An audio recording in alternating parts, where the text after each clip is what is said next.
What does it take to become truly great at something? Is there a magic number? Some say it's 10,000 hours and that's the key to mastery. But is that really true? And more importantly, how can we use this particular concept to transform our lives? I took us some time and dug something about this particular concept. Let's break it down. Hey friends, welcome back. If you're new, my name is Simon, an engineer, soon turning entrepreneur. The goal of why we're doing this is to provoke thought, spark curiosity, and offer fresh perspectives. So if that is something that you're into, consider subscribing. Now, let's talk about the origins of the 10,000 hour rule. If you've read the book called The Outliers by Malcom Gladwell, you will notice that in this particular book, Malcolm claimed that the key to mastering any particular skill set, or the key to honing and becoming a master at any skill set, is practicing it for 10,000 hours, about 5 to 10 years of dedicated effort. But here's a twist. The original research comes from Dr. Anders Ericsson, a cognitive research psychologist who studied elite performers. His research found out that mastery is not about the time you spend practicing. It's about deliberate practicing. You get what I mean? This literally means focused, goal-oriented, and feedback-driven improvement, not just repetition. Does a 10,000 hours rule actually work? Like, does it really work? Let's look at the real world. Some people become great faster than 10,000 hours. Do you notice that? Others take longer. Why? It is simply because quality matters more than quantity. And here are a few examples.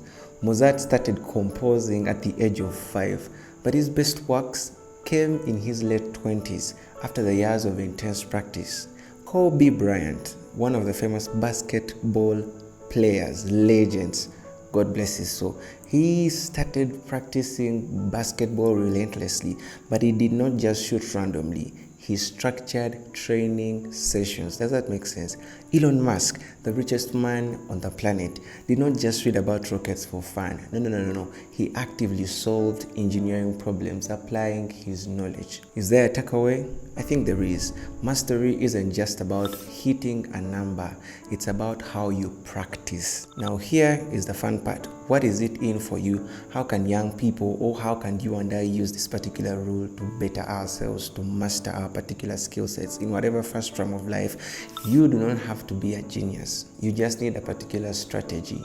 And I think I made a video about systems and why systems actually work much more better than goals, and why systems actually enable us to achieve whatever we have determined to achieve way much more faster than goals. So you don't need to be a genius. Never disqualify yourself for a particular skill set, whether it is coding, whether it's becoming a musician, whether it's becoming an athlete, whether it's becoming a creator.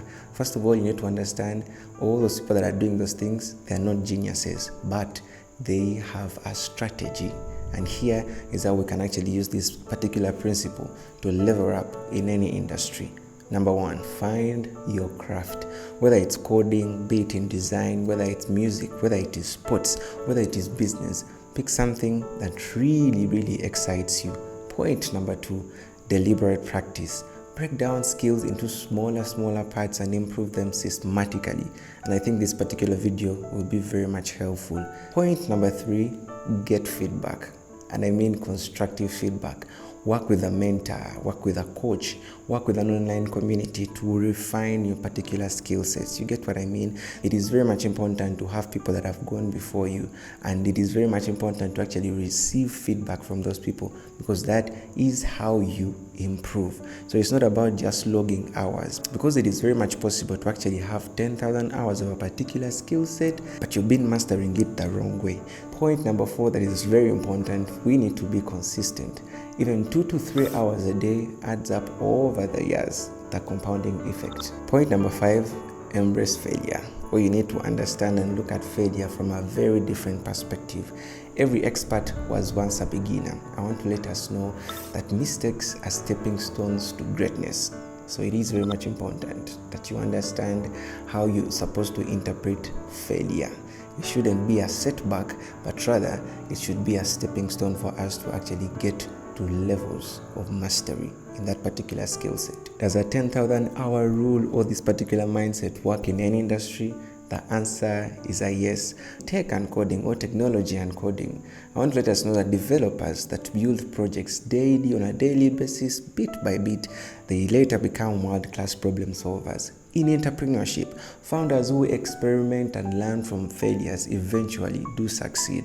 Look at Amazon. Music and art. Artists, I want to let us know, who practice their craft and seek critique improve exponentially.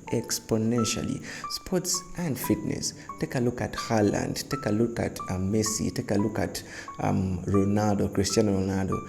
All these athletes that are great at their particular game, they train intentionally. And I want to let us know that the world rewards skills, not just degrees. Your work ethic plus the smart practice that you put in equals unlimited potential. Very important. Now, as we wrap up this particular episode of the Store Podcast, I want to leave us with this particular thought, that mastery is a journey. It's not a destination. That's why it's important to enjoy the journey.